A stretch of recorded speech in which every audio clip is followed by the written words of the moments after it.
Welcome back to the LCS Challengers League. I am Mazel. I'm joined by Magical and Joshi yet again, the likely cast of this wonderful character that we have here in LCS Challengers. I didn't know that LCS Challengers is a character. Anyways, we're getting to our second series of the day.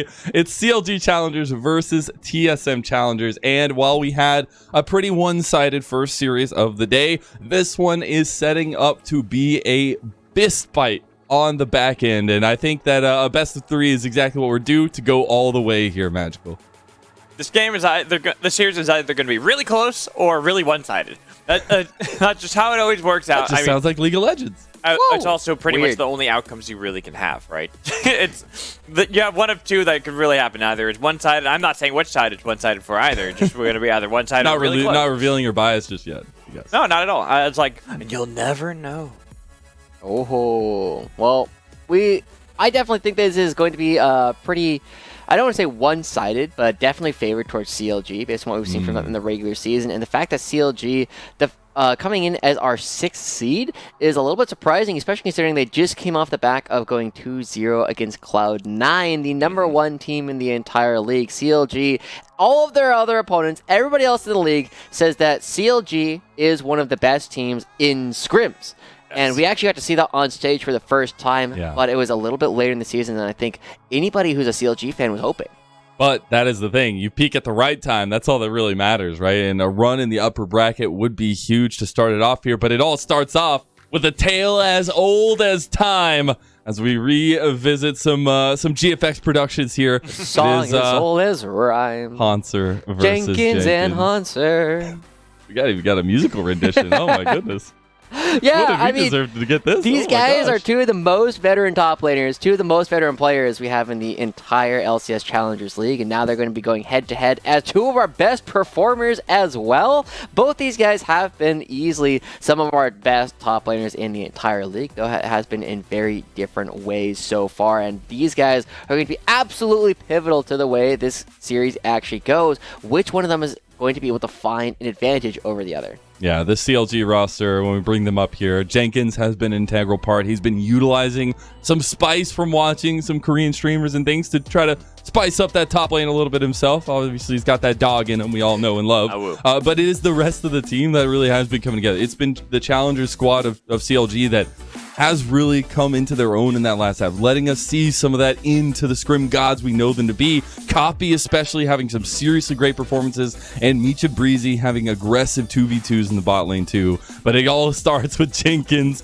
and this is where we know and see this Warwick really come to a T here, Magical. Yeah, I mean, you gotta include this clip, right? I feel like this is gonna be a part of any highlight package when talking about Jenkins forever now. This is level 1, by the way. It's level 1. So solo invading as well. Not like it's its own jungle. He's invading to get that play to happen, which is even crazier. But then also he had really good performances on Rumble. This has been a player that back when he was on Team Liquid Academy, he was very, very touted as being like this player that everyone was looking to be the next great top laner. Had a bit of struggles when he came to the LCS. Wasn't looking as top as he once had during the Academy squad. And even last year when he got dropped down from the LCS into the Academy scene when Dokla got promoted over him.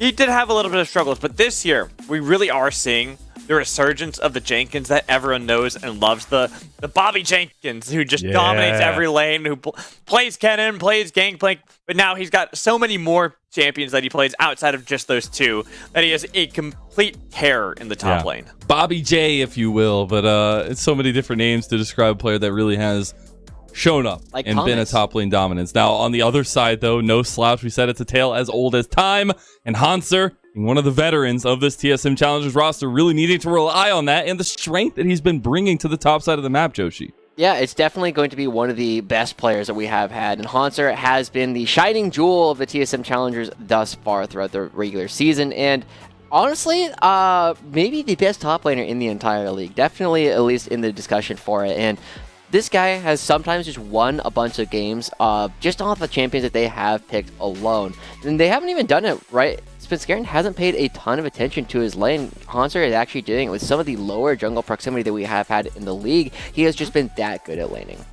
He's just been a player that his lane phase is oppressive. He doesn't look for the solo kills all the time because he doesn't need to. He's slowly suffocating his opponents every time, and then when he's needed to show up for the team fights, that's when he really turns up the heat and be like, all right, I farmed up this game. I'm now fed as hell, and nobody can deal with me at all. This guy has been the main reason why TSM have been picking up their wins. It's based off his play outside of lane, inside of lane, outside of game, and inside of game. Yeah, and you see here a couple clips back-to-back, you get a little bit of that team fight, at least pulling in from the Jax, but also being able to solo kill king at the very beginning of the split, rather. It is interesting to see this growth from Hanser himself through this moment, but also getting to kind of see how he works with the rest of the team and trying to pull some of those resources to really work out for them. And it's going to be a lot of piloting early for Svenskeren, see where those resources go, even when, Doxa and things like that have been getting more resources themselves, Joshi. Yeah, and it has been an interesting time to kind of pay attention to both these top laners as the key members for their teams. But we do have a game on our hands. It's not only 2 players. We do have the rest of the Rift to actually come into the rest of it. We do indeed. Now, draft is ready to get kicked off for a second series of the day. It is a best of 3 to decide who takes this upper bracket run for CLGC or TSMC. Go ahead and take it away, guys. That we shall. Let's get into this best of 3. And yesterday on the Path to LCS channel, we had only 2-0. So I'm rooting for a 2-1, regardless of who wins. I feel like these two teams, we talked a lot about the top lanes and how very equally matched they are. But then you look across the map, like Copy has been one of the big standout performers of CLG Challengers with how well he plays team fights, how this guy always seems to know exactly the position he needs to be into in order to either assassinate or to set up the rest of the team. And then I also want to kind of shift the narrative to Neo, having gone from the LCS down here to the Challengers League. And first game in the Challengers League gets a pentakill. Sure, they lose the game, but it's the mechanics. It's the pretty special, but he shows the mechanics he has, and I think that this guy is going to help out a lot, especially with Hanser, and why I think the series is going to be so close. Yeah, I was honestly a little bit baffled when I saw that Neo is being replaced by Wild Turtle. I feel like TSM LCS has gotten worse because of it, and TSM Challengers has gotten better because of it, and TSM Challengers is now looking to be in a position where they actually have a bottom lane that can really contest with a lot of our stronger ones. Neo has showcased that they are going to be one of our stronger AD carries in the league, and as they go for the very early Xayah or Khan, we're not dealing with this Annie nonsense, none of that Ashe either. These guys are here, they are ready to fight, and that will give them a lot of opportunities to be aggressive, whereas CLG, they're still riding the Gragas hype train, which is a little bit surprising to me. A lot of teams have been very hot on Cho'Gath, and it feels like something that CLG should be able to play in spades. Jenkins has played it before, Copy's been able to play it, and now that we see the Aphelios or Renata coming through, I have to ask, Alex, what season is it? It seems like it should be season 13, but it looks like season 12. Right, I'm like, it looks like we've gone back a year, getting back in time, and especially for Breezy. Like last year, I was big on the Breezy hype train, and a lot of that was on his play on Renata. So having that busted back out here, I was looking at the Thresh as something you love to pair with Aphelios, especially into the Xayah or Khan. But Breezy, it's this champion that he really loves to play and did such a great job of it last year. So I'm not too surprised to see that adaptation. Yeah, it's definitely going to be a big opportunity for them to be very proactive with their defenses. There's a lot of peel already created here for Meech, who has been kind of quietly one of our better AD carries as well so far across this entire split. CLG, the big things that they need to show now is who's going to be playing this Gragas and how Copy, Jenkins, and Kevy are going to be operating the top side of the map, whereas TSM Challengers have already decided, hey, we are going to be aggressive. We have 2 people who are good at the very least, secondary engage, and both Svenskeren and Draku can be pivotal in how these fights actually play out. Whereas for them, one of the big things is that Doxa has not necessarily been having the best laning phases going up against Copy, who has been one of our more dominant laners so far throughout this split. Right. I mean, Doxa, we praised him a lot when he was in the amateur circuit, the semi-pro, on how he was building up as a character and as a player. But he has really gotten a reality check this year, playing up against some of the best players that we have in mid lane, Copy being a player that has been argued of why he's not in the LCS. So that Doxa having to go up against that kind of caliber of a player is going to be really difficult. But we look at what's being drafted and what's being held off on. They really do want to set up Doxa to have the best matchup possible in this mid lane, especially now that you have what we expect to be a Gragas mid lane, but it could still be flex. I mean, you'd rather have the Cho'Gath against Sion, let's be real, but it is always still flexibility that you have with Gragas and Cho'Gath. Yeah, I think it's been very funny. One of the things that Cubby has been saying is you can tell how long people have been playing by how comfortable they look on the Gragas mid lane. Because if you've been playing since Season 3, you need to be able to play this champion there for sure. It was one of the best champions back in the day, and going into the Ahri, it was also really good in that matchup in particular. So a little bit surprised to see this Ahri coming out for Doxa. But as we look at the top lane, once again, where we have been zooming in on so far for this series, Alex, Jenkins has a very strong counterpick going into Hanser's Sion. And so while we have seen a couple of situations where the Sion has been able to turn it around, I mean, realistically, that was Bajani outplaying ADD really hard. And I'm not sure that Hanser is that much better than Jenkins to even have that kind of solo kill opportunity. That's what I was about to say. I'm like, you're looking at the players and who are piloting both of them. If the players are about even in skill, the Cho'Gath matchup should be the Cho'Gath Sion matchup rather should be Cho'Gath favored. You're expecting it to be towards Cho'Gath, but that's when I have to look towards Svenskeren. And you talked about not getting that much proximity of the jungler to the top side of the map. Maybe this might be the game. Game number 1 of the playoffs for CLG Challengers and TSM Challengers. CLG shenanigans they could look for it, Josh. Yeah. I mean, we'll see what they can actually do. I kind of want to zoom in on a little bit of the stats because we were supposed to have a head-to-head, Alex, that unfortunately we were not able to get up. But it is important to note that Hanser is actually a more dominant laner than Jenkins, at least statistically. All right, he's got 791 gold difference of 15 compared to 403 from Jenkins. He also has a higher damage share of TSM's damage at 23.6 to only 20.2% coming out from Jenkins. And so much of that has been the fact that Hanser has been this major carry for the team, where it feels as though Jenkins has some other places on the map that they can play around. This is where I was talking before, where Hanser might not be topping the tables in solo kills, right? But this guy, how he plays top lane, is not necessarily to get solo kills. It is about strangling the competition and slowly, incrementally getting these leads in gold and CS, where he's just at a point where he can join the rest of his team. He's already got a lead by standing there menacingly in the top lane. Yeah, he's been so good at that so many times so far.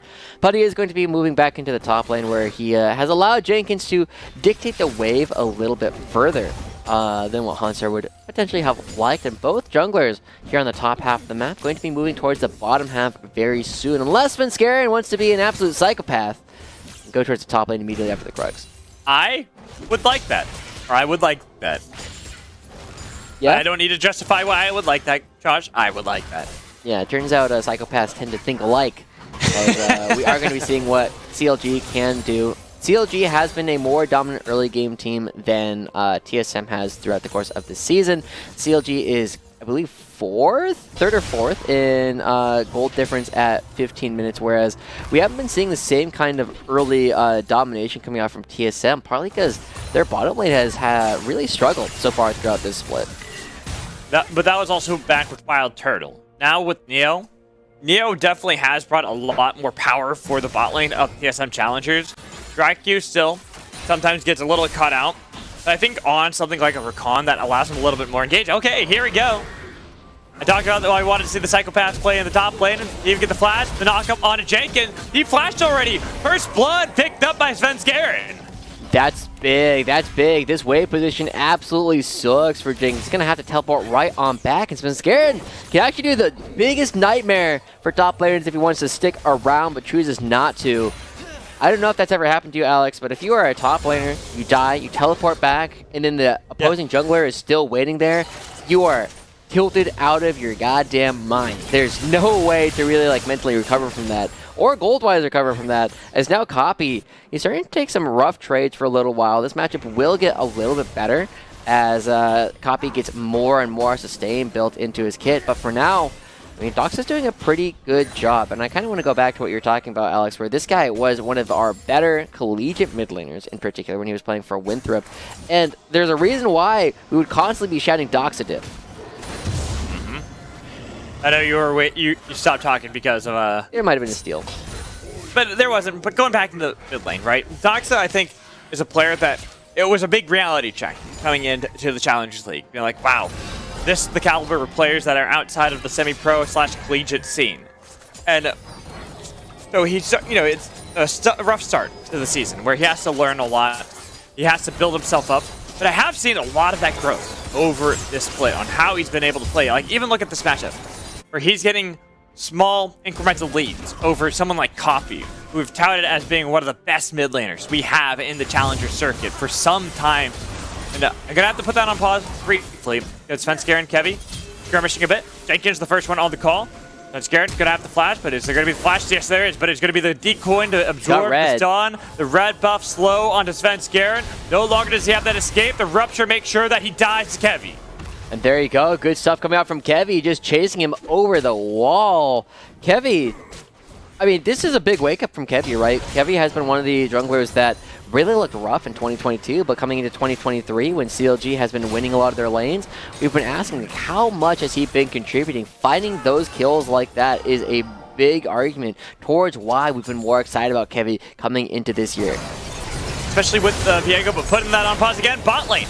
Beach has the bailout. Looking for that fight continuing it, but he will 2v2 this bot lane. I was talking about how Neo, having him on the team, has helped out this bot lane a lot for TSM. Yeah, Kevy's coming up top lane as well as they find Hanser. No flash for Hanser. Trying to bait out, waiting out the Spectre Maul. Does a good job of it, but we know the story here. Regardless of how tanky you are, it's about baiting out the time. You go into the stasis, you have the zombie form to turn around and make sure that you take one into the grave with you. Wait, I didn't know that if you died as Sion, as Viego, I didn't know that either. That you got the passive out of it. I didn't know that. So, cool. You learned something new. Yeah, Svenskeren takes a lot of damage there, but that is an ult being committed. Excuse me. I thought I saw it from Doxa. I was lying. But it is going to be another kill going up towards the top lane. Both Hanser and Svenskeren at a kill apiece. Both Jenkins and Kevy now at a kill apiece. And the gold overall, one of the biggest differences is the fact that this bottom lane down here for Neo and Draku have actually found that 2v2 kill. Meech and Breezy were actually shut down. It felt like Meech wasn't sure if they were fighting throughout that entire thing. I think that's one of the big things about Neo is he's always very sure about what he's doing. He's very confident that he's fighting because he loves to do it. Yeah, Neo, this is something that I always loved about him back when he went by Asta as well.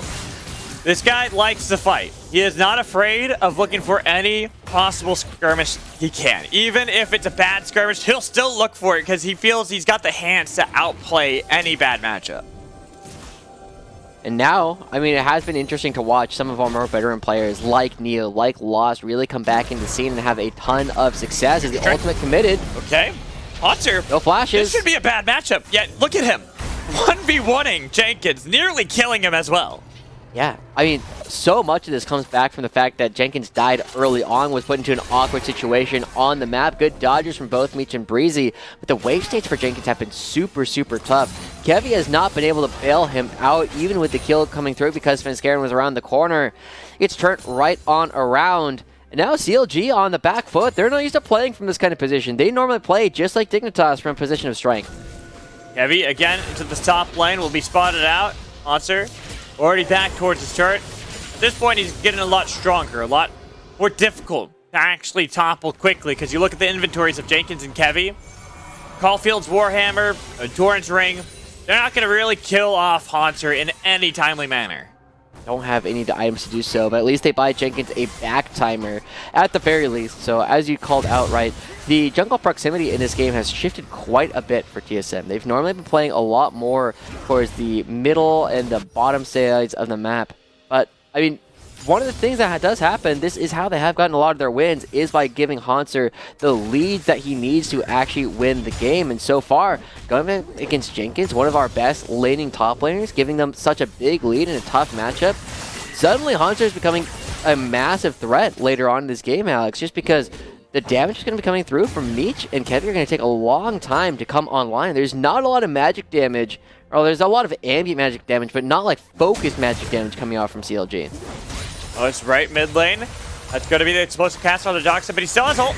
Still has flash. Baiting it out, getting a little bit of damage with Barrel. The Svenskjæren's here. That's going to be a cyclone onto 2 members, and even Dragq has showed up in mid lane to look for the play on a copy with the charm on a Kevy. Kevy will live, but man, what a play and what a turnaround for TSM. Yeah, where's the flash from Copy, though? I mean, that was a fairly straightforward engage coming through for TSM. Just ends up going down, tries to do the Panunu combo, doesn't land it. Now TSM, they're taking control of another objective. This is looking a lot like FlyFam versus Dignitas Game 1. At CLG, they have no business contesting this. You have Breezy Kevy on the wings. He Like just bot lane, though. Yeah, you don't want to play for that. Copy doesn't even have TP. You forfeit this. Jenkins walks by. So at least see the timer on it when it got taken. Gives him a little bit of information. Yeah, but you can press tab for that information, too. So... This isn't Season 5. When you had to type everything. No, Josh. Yeah, I remember you would just like type it. It's like, I don't know when the dragon died. It was sometime around now, and you just like put a period. I've been playing this game since 2010. I remember back in the days where blue buff, you had to type in the exact time when it got taken just so you know when it was going to spawn. Yeah, I would put periods in chat and just like use those to like retroactively put the timers. So like, here's the period, and then you have to turn on your like chat timers on. That was a big thing back in the day as well. Oh god, yeah.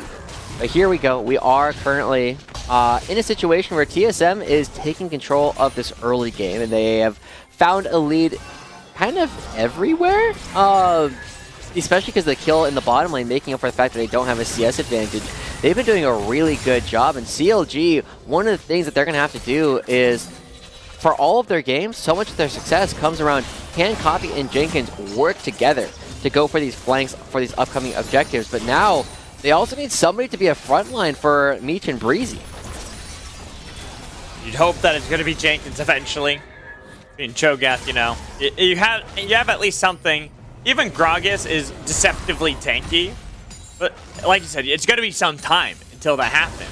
You need something a little bit sooner because we can see how this play is going to the bot lane, where previously TSM Challengers did struggle with how they could play around every lane outside of top lane. They always knew top lane was going to be fine. Haunter's been doing a great job, but bot lane has been a lot stronger for TSM.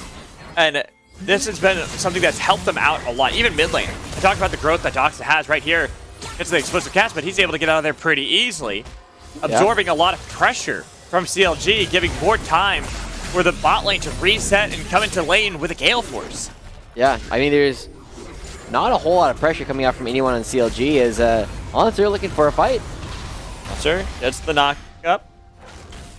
Just a bit of a trade.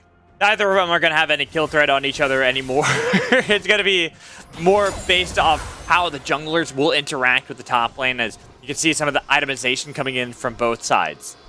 Yeah, Kevin knows he cannot afford to just stick around and fight Svenskjæren for this, but Svenskjæren doesn't know that Breeze is around the corner. No, he thinks that he has the back of Haunter as well as Doxa. Might secure, goes over to Haunter, and not Haunter, onto Svenskjæren, as Haunter does defend his jungler getting out of there, but the flash in from Coffee looking for the damage on the Svenskjæren, and they have the Heartbreaker Rupture combo for the kill for Kevy.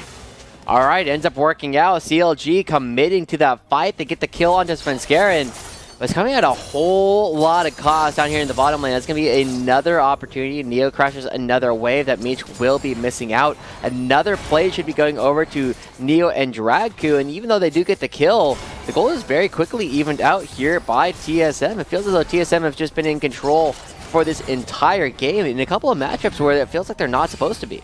You look at the gold leads, it's not like there's anything substantial that stands out to you for TSM, but it's more the fact that every one of their members has slight leads over the competition. Outside of like jungle and support, the important roles for TSM are the ones that have those leads. Yeah.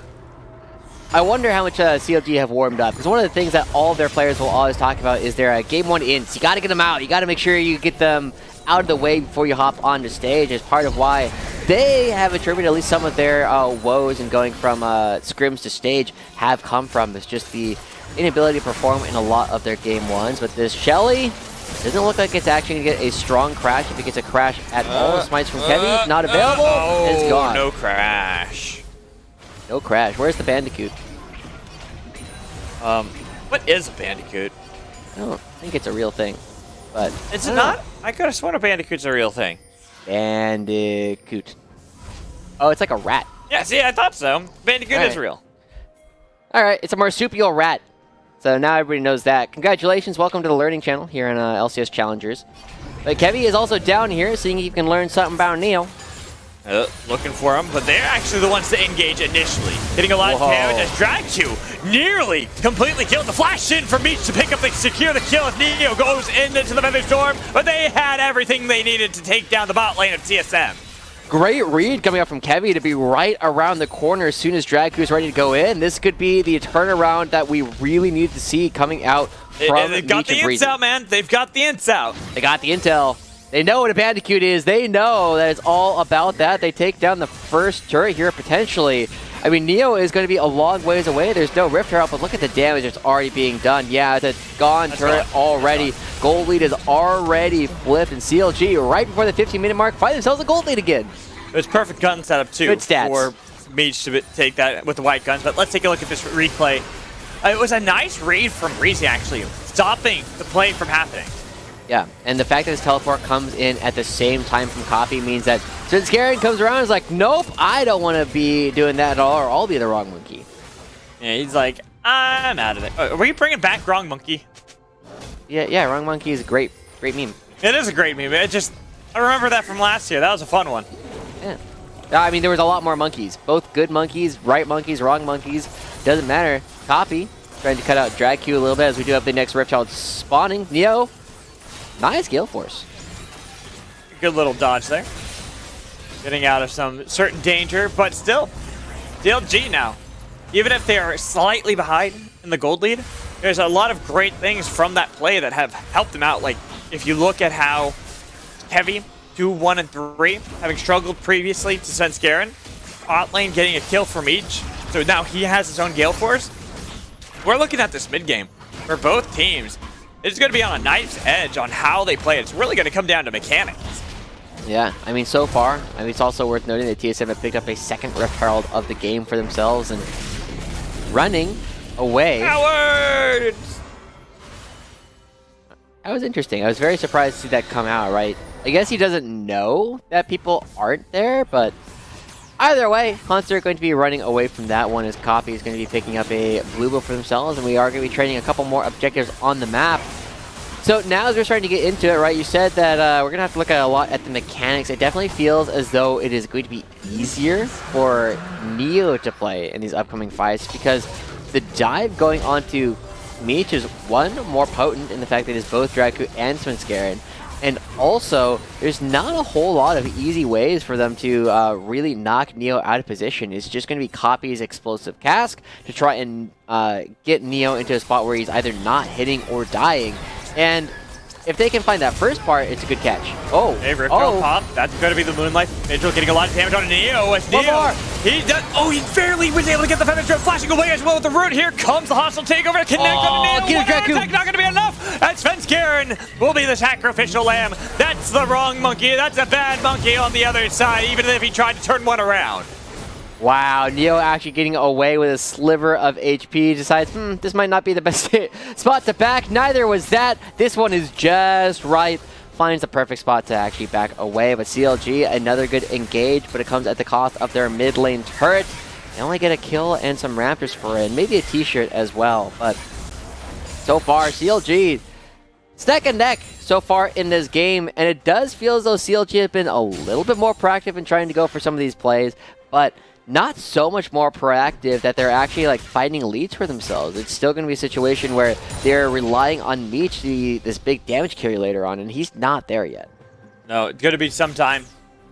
Both teams scaling up a little bit. In those itemizations, and when you look at how both teams played, like, I'm glad you talked about this before. CLG, during the regular season, have been this team that really wanted to exert pressure right away, right out of the gate, so that's when they had the most strength. Well, for TSM, it might have been a chaotic season for them, but they always tended to play more around how well they can team fight together, especially since bringing on Neo. It's been much more about making sure Neo gets the gold, and then we get to those team fights where he can pop off. Yeah. Speaking of Neo, we have a bunch of people from TSM coming down to his bottom lane. Jenkins. Flashing away. Alright, taken two. Pretty much just securing that extra bit of gold for TSM. Nothing too fancy, even right there, Doxa spots out that Kevius on the top half of the map with Copy. Yeah. That's good. Drastically reduces the opportunity for diving. Doxa up here in the top lane. But Jenkins, he's at a full 7 stacks already. I believe that's 1 from a feast and the 6 from minions. I don't think he's gotten a dragon. I don't believe so either.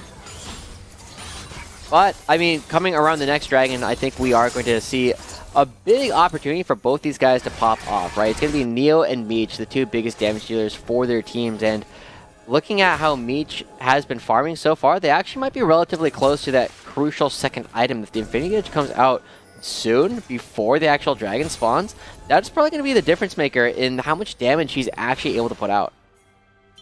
I wanted to check up and see what happened the last time these two teams fought each other. Back in week 6. Can you guess what the average time for the game was? Approximately. Like 35? 41.5 minutes.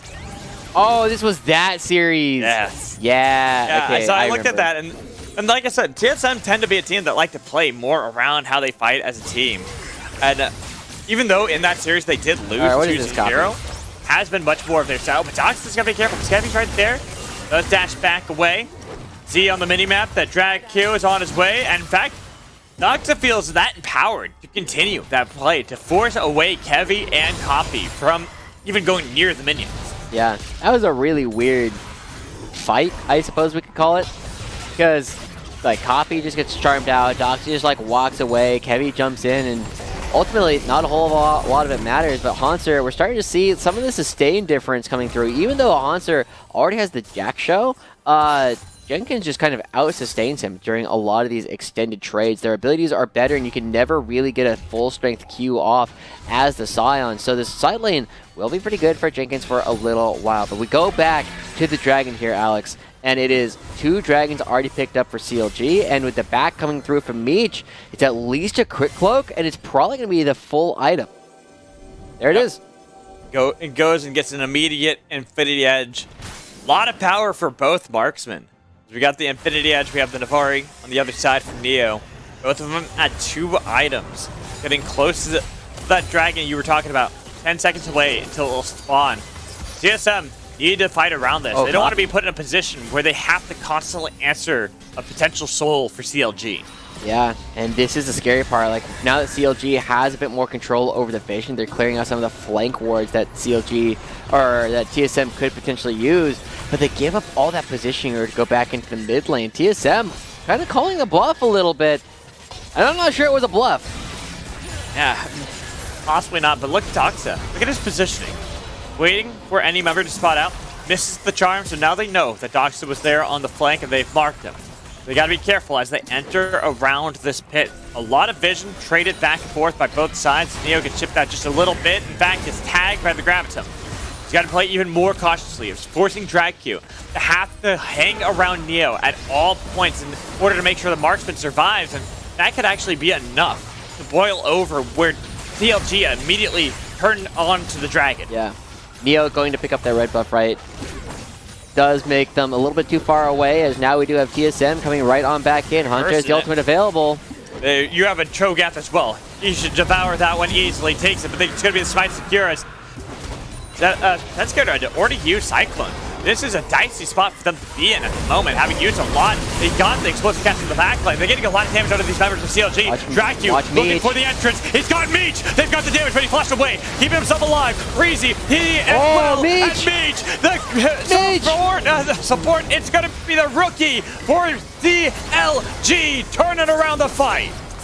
Wow, Meech coming through, knocking everyone away. Just too much damage coming through. Doxa and Dragku not able to team up well enough. And now, look at this. We're going to start going for this upcoming Baron. The teleport can come through from Jenkins. They still have the damage. Svenskaren's still dead. But the way that Meech navigates this team fight is fantastic, right? You already called it. The ultimate was gone from Svenskeren. A lot of damage was missing. But with all these cooldowns being spent on the other side of the fight, Meech just has to be very careful here, right? Doesn't have to cleanse, so any crowd control will stick. But as Dragku goes in with the charm, there's not enough follow-up damage. The flash gets them out of the second part of the Orb of Deception, and by blowing up Svenskeren, there's no extra damage available. Forces both Dragku and Doxa out because they weren't able to kill him on the first rotation. And then he just leaves, right? He just is able to find another spot where he is in a pocket of safety where TSM can't take him down. And it's unfortunate, too, because it was a good engage from Dragku onto Meech, but as you talked about, just no follow-up damage. They didn't have that ability to burst down Meech in time so they can turn around the fight. Even Doxa there, the damage that he had was a lot, but he had already used Charm, so they couldn't layer up the CC to make sure that Meech couldn't escape. We'll see what they can do now that Meech does have the flash down for a little while. It goes down as well. That's a Cho'Gath. That's a lot of members. Oh, that's a Blitz Flash. As well. They're using everything. They've got the shutdown off of him, but now they got to escape. Because look at Copy, looking for the re-engage with a close cast, getting a lot of damage on Svenskeren. He's low. They can get the Devourer on top of him, but they use the hostile takeover on a Neo. He's going to get that Feather Storm out of there. The flash over the wall as well, waiting for him to let it rip to get the stun on the members. But it looks like TSM, they've got the tank. They're getting their way out of this one slowly but surely. Gotta be careful because they'll re-engage onto Haunter. They try to get the damage from Kevy, but he's going to absorb a lot of that. Haunter's not the target that you want to actually look for as you drag him back with a handshake. Getting a lot of damage that time around. Has to use the coward shout out of the way. Damn, I mean, Breezy with the go clean your room, and Haunter's just like, no, runs right on out of that one. And now CLG, I mean, even though they're the one who lost a member, they continued the fight. They kept on going. At least they get one turret with this Baron, but that's a pretty small prize considering what CLG have already been able to put out, the damage that they can do. And again, that was another crucial missed flash, right? We saw that from XU earlier on today, where the missed flash ends up being their doom, stops a whole lot of pressure coming out for their team. And as another turret ends up falling, CLG, they find themselves with a small gold lead, but you would hope for a lot more after getting a Baron this early. Now Kevy finds his way right into Dox and Svenskeren. They got the kill onto him as well, but Meech still the target. You got to deal with the handshake back and the quickness into the backline. But they pick up the kill already, and somehow Meech survived yet again. Wow, Meech actually being alive another time is huge. He's going to have his flash for the next fight, next time they actually come head-to-head, Alex. And so, I mean, even after the Baron is picked up, that accounts for almost the entire gold lead that CLG currently have. It's just the fact that they got the Baron, they got the extra turrets, which gave them that little bit more, but TSM put a stop to a lot of the things that CLG were doing with that last objective. But, Alex, now we're a minute out. CLG are 3 dragons to the Infernal Soul. That damage will be enough to allow them to burst Haunter in the next time we find ourselves in that spot. Look at the gold.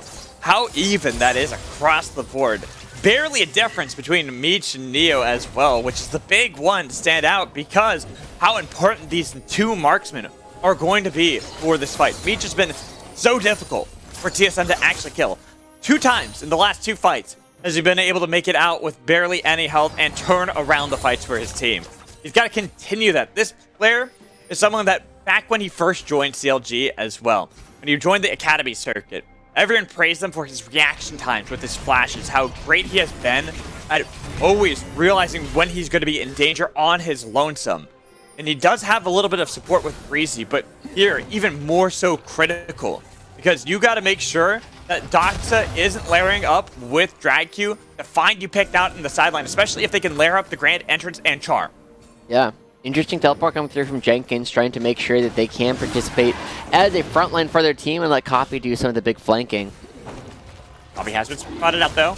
They know that he's on the other side, and Svenskaren's waiting in. They got the Choo-Choo train. They look for the charm. They've got Jenkins. He's low, and he's dead. There goes Godzilla, but look at the damage from Meech! Flashing in, Doxa's low. They still got him alive. Gale Force to take down the engage. The next target will be Neo as he goes lets it rip, but he's taken down by Kevy, and everyone from CLG Red, white. fighting it back, and they will win the fight! Wow, Meech staying alive, red, white, don't fight. That is a ton of lifesteal that comes through from Meech to keep him alive at the very end. Doesn't even have the BT yet. But CLG, they find themselves the Infernal Soul, and this should be the advantage necessary to actually close out Game 1. CLG doing a fantastic job training all their ultimates for burst. We'll see what they can do now that they have all this extra power. But as we take a look at this, TSM, they're convinced they can burst the tank, and guess what? They are right. But the big thing is the huge ult from Breezy coming at an odd angle, catches some of these huge members as they just start fighting each other. The ultimates coming through from both Meech and Copy separate out the fight, and Meech is doing such a good job at navigating through this entire thing. And even though the melee champions get on top of him, the red-white guns coming in at the same time give him just enough lifesteal, enough damage left to take down both of the melee champs. He knows the extent of when he can and can't be in the middle of a fight. Now, he's got Bloodthirster in his inventory as well. Meech, God, this guy, he has made so many waves since joining the Challengers circuit, now that we call it that. This guy, especially with how he plays with Breezy, when he pops off, when this duo are put in the power that they have been given this game, they look like the best duo. Yeah, they've been looking super, super strong as now Jenkins leading the charge in. Yet again, this time a lot tankier, even though he absorbs the engage. It's going to be the grand entrance on top of him. They look to burst down him yet again. He still survives, and Copy in the back line. Explosive cast only on the Doxa though.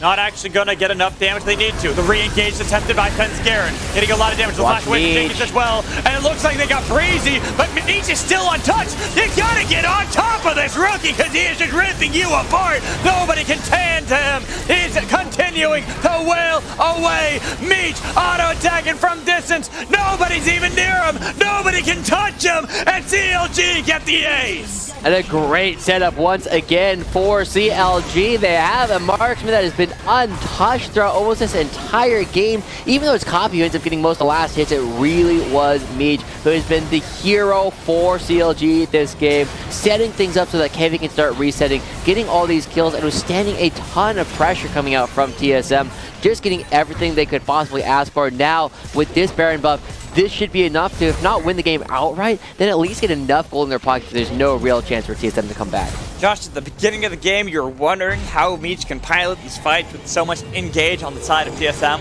The answer is simply Breezy. Make sure that Breezy can keep him alive for a little bit longer, and he'll do the rest. Yeah, I mean, the way that CLG pivots their backline, right? They are moving towards Penscaren and then move back towards a situation where Meech has his entire team between him and the opposing side, just allows him to just stand here and pump damage into everyone on the far side. Even though he's hitting some of these more tanky frontliners like Haunter and Penscaren, it doesn't take him a whole lot of time to actually punch through them. Copy, on the other hand, I mean, he ends up buying a lot of time as well by putting himself in a fun spot, but He's been funny on this guy is all I'm going to say about it, because it has really been Meech's damage that has been crucial for their success. Hey, you know what? As the mid laner, you'll take those, be like, yeah, I'm doing all the work. Yeah, I'm having a good time. He's having a great time. Copy's doing a good job on Gragas as well. Even if Meech is getting a lot of our praise, this has been a great showing from many of the members of CLG Challengers, where they struggled a bit at the beginning parts of the game. They have come together as a unit and are now knocking at the door of TSM. Yeah, this first inhibitor turret is going to be going down, and it's crucial that this top lane inhibitor goes down too, as look at the deep flank coming through from Penscaren. He's getting marked by Copy. Hit marked. That's going to be the engage yet again on Jenkins. Double knock up into the back line of the Kevy, but that's going to be the Moonlight Vigil missing this time. That actually could be crucial. With how low Jenkins is, he'll be healed up by the Redemption that Breezy picked up, and that's going to be the engage with the hostile takeover. Connects only onto one member as Penscaren fights with Copy on the other side, looking to re-engage, to stop the back of Jenkins, looking for the Cyclone, but nobody was there to turn it around with him. And now you've given Kevy resets, diving back in, minions being escorted into the base. All they have to do is reset Jenkins and TP back in. Yeah, and now they start going towards the bottom half of the map as well. They're going to be taking another Baron push. They're going to probably get another inhibitor turret, because Penscaren, the only flanker, ends up going down on the flank.